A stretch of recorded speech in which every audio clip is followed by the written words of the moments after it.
नमस्कार मित्रों। जैसा कि आप सब जानते हैं, मैं ज्योतिष और वास्तु से अपना संपर्क रखता हूँ।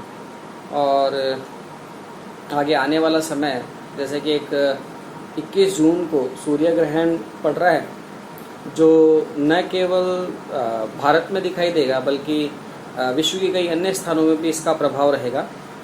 तो आखिरकार सूर्य ग्रहण जो है ये क्या है, क्या हमारे इसके लिए अवसर हैं, क्या हमको इसमें ध्यान रखना है, किस कार्य को करें किस कार्य को न करें, ये हमारे सामने एक बहुत बड़ा प्रश्न होता है।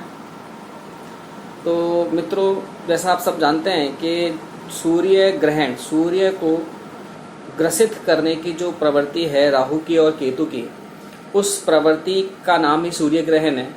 और इस सूर्य ग्रहण में बहुत से काम ऐसे हैं जो हम लोग करते हैं, बहुत से काम ऐसे हैं जो हमें नहीं करने चाहिए। बात करें कि वो कौन से कार्य हैं जो हमें नहीं करने चाहिए, वो कौन से कार्य हैं जो हमें करने चाहिए, क्योंकि उसके बिना अज्ञानता में हमसे कई बार ऐसी गलतियां हो जाती है जिसका परिणाम हमें जीवन भर भुगतना पड़ता है। तो आखिरकार वो कौन सी गलतियां हैं जो हमें नहीं करनी चाहिए। देखिए, जैसे भारत में जो पड़ने वाला सूर्य ग्रहण है उसका समय प्रातः 10 बजे से लेकर के, और वो समय आपका है 2:30 बजे तक का समय। तो इस समय में आपको क्या करना है, ये सूर्य ग्रहण का समय काल है। इसमें प्रवेश, मध्य और मोक्ष काल 3 स्थितियां हैं।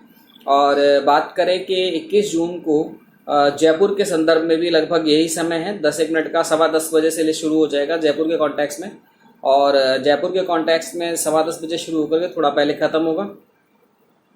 तो आखिरकार सूर्य ग्रहण से ठीक 12 घंटे पहले एक सूतक पीरियड आता है। उस सूतक काल में आपको कुछ ऐसे कार्य होते हैं जो पहले से तैयारी करने होते हैं। जैसे मान लीजिए, सूतक काल में ही आप क्या करिए, सूतक काल शुरू होने से पहले जितना भोजन करना है वो भोजन कर लीजिए। और उसके अलावा सूतक लगने के बाद से आपको खाना पीना बंद करना होता है। और उसके अलावा आपको कोई शुभ कार्य जो आप करने वाले थे उसको नहीं करना है, रुकना है। उसके बाद में सूतक काल से ही आपको निद्रा, मैथुन इत्यादि कार्य नहीं करने हैं।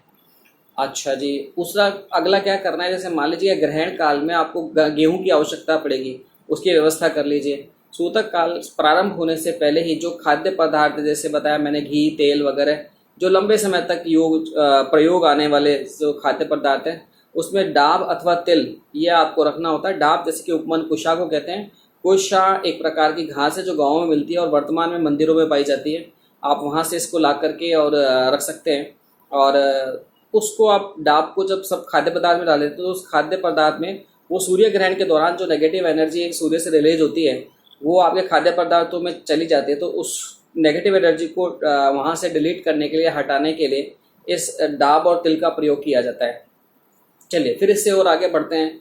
तो हमें क्या नहीं करना है, सूर्य ग्रहण को हमें कभी भी बेयर्ड आइज से नहीं देखना है, और खासकर उस समय तो बिल्कुल नहीं जब सूर्य वापसी की ओर चल रहे हों। मतलब ग्रहण में पूरी तरह से एक बार के लिए सूर्य ढक जाता है, और सूर्य ढकने के बाद में जब वापस वो उदित होना शुरू होता है, उस समय आपको नहीं देखना। और फिर भी देखने आवश्यक हो, आपकी रुचि हो, तो एक्सरे फिल्म का प्रयोग करके या पर्टिकुलर चश्मे को देख करके करना चाहिए।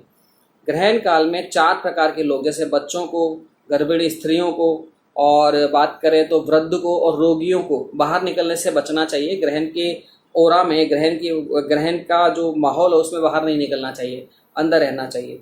फिर अगर बात करें तो और क्या नहीं करना चाहिए, तो देखो, गर्भिणी स्त्री को ग्रहण काल में किसी प्रकार की सब्जी वगैरह काटना, बंधारना, तोड़ना, छीलना आदि नहीं करना चाहिए। इसका नेगेटिव प्रभाव सीधे उनके गर्भ पर पड़ता है।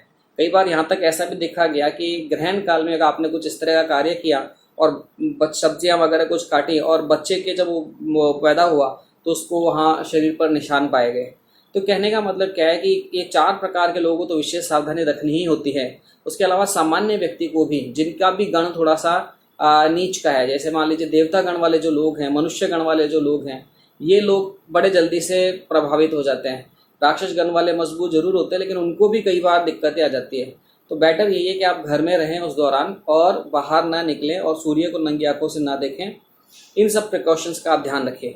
अब क्या करें इसको समझें। सूर्य ग्रहण एक अवसर है जिस अवसर में आप अपनी शक्तियों को, अपने आराध्य देव को प्रसन्न कर सकते हैं। देखिए, सभी लोगों के लिए क्या है कि किसी मंदिर में पवित्र स्थान में बैठिए, सूर्य ग्रहण प्रारंभ होने से पहले नहाइए, पहले तो स्नान करके ढंग के वस्त्र पहन करके जप तप ध्यान ये तीनों काम उस समय आप कर सकते हैं। सभी के लिए अलग अलग प्रकार के मंत्र होते हैं, अपने अपने आराध्य देव होते हैं, अपना अपना गुरु मंत्र होता है। तो जो भी आपका गुरु मंत्र है, आपका जो भी आराध्य देव है, उन्हीं का स्मरण करिए, उन्हीं को याद करिए। कई बार क्या होता है कि किसी विशिष्ट उद्देश्य के लिए विशिष्ट मंत्रों का निर्माण होता है। जैसे फॉर एन एग्जाम्पल, अगर किसी को रोग की कोई समस्या है, वो चाहता है कि मैं रोग से निवृत्ति हो जाऊं या मेरे में ये पावर आ जाए कि मैं किसी के रोगों को दूर कर सकूं, तो रोगों को दूर करने के लिए हनुमान चालीसा की जो चौपाई है, नासे रोग हरे सब पीरा जपत निरंतर हनुमत वीरा, इस तरह की जो हनुमान चालीसा की चौपाई है, इसको बार बार रिपीट करने से आपका काम हो जाएगा। जैसे मान लीजिए किसी को आर्थिक समस्या है, उसको धन नहीं मिल रहा है, तो उसको जैसे एक इस तरह का है कि विश्व भरण पोषण कर जोई ताकर नाम भरत सोई, इस तरह से है। एक जैसे मान लीजिए किसी व्यक्ति को त्रिविध ताप सता रहे हैं, तो देहिक दैविक भौतिक तापा राम राज नहीं काहोई व्यापा, इस तरह के कुछ रामायण की चौपाइयाँ हैं जो विशेष उद्देश्यों के लिए निर्मित होती है। तो आप इनका सुमिरन करिए, इनका बार बार रिपीटेशन करिए, संभव हो तो निश्चित मात्रा में इसका जप करके और उसी दिन ग्रहण काल में इसका हवन करिए, बहुत अच्छा प्रभाव जाता है।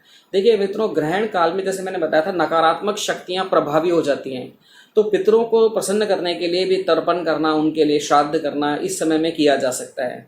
खासकर पितरों के नाम से तर्पण अगर किया जाता है तो उनको शांति मिलती है, तो ठीक है, तर्पण का कार्य किया जा सकता है। ये सब मध्यकाल के हैं। और जैसे ही मोक्ष काल प्रारंभ होता है, माने जब सूर्य रिलीज होने वाले होते हैं, अंतिम समय होता है सूर्य ग्रहण का, उस समय दान का बड़ा महत्व है। देखिए, ग्रहण काल में किए जाने वाले कोई भी कार्य के हजारों गुना फल मिलते हैं। जैसे अगर बात करें अपन की, अपन ने मान लीजिए 108 मंत्र फैले, तो उस 108 का कई गुना, हजारों गुना आपको परिणाम मिलेंगे। इस तरह की ये एक समय होता है। 4 प्रकार की रात्रियां बड़ी विशेष, 4 प्रकार के अवसर बड़े विशेष माने गए हैं मंत्रों को सिद्ध करने के लिए। होलिका, दीपावली, चंद्र ग्रहण, सूर्य ग्रहण। तो इन रात्रियों में या इन दिनों में या इस काल में जो भी आप कार्य करते हैं वो बहुत सक्सेसफुल होता है। तो आपको ये अवसर समझ करके और इसको आपको प्रयोग करना चाहिए। मित्रों, अगर आपको वीडियो पसंद आया हो, समझ आ रहा हो, अच्छा लग रहा हो, तो आप उसको शेयर करिए और सब्सक्राइब करिए। और हमारे लिए प्रोत्साहन के लिए आप समय समय पर इस तरह का हमको कमेंट करिए ताकि हमें अच्छा लगे और हम नए वीडियो आपके लिए ले पाएँ। नमस्कार।